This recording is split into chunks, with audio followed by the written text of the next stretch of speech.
Tere tulemast uude Tooltalki. Minu nimi on Philipp. Täna vaatame lähemalt 20-voldise akupoleerimismasina stardikomplekti.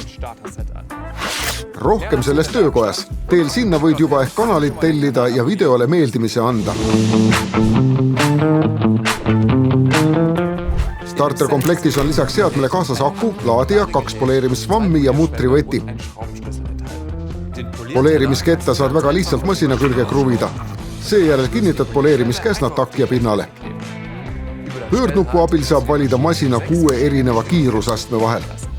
Poleerimismasin sobib suurepäraselt kriimustuste eemaldamiseks või värvkatte värskendamiseks.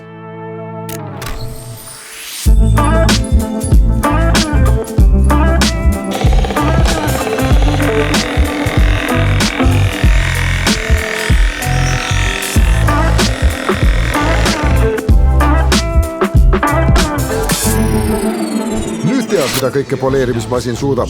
Kirjuta kommentaaridesse, milleks sa seda järgmisena kasutad ja asu lihtsalt tegutsema. Tee seda ise.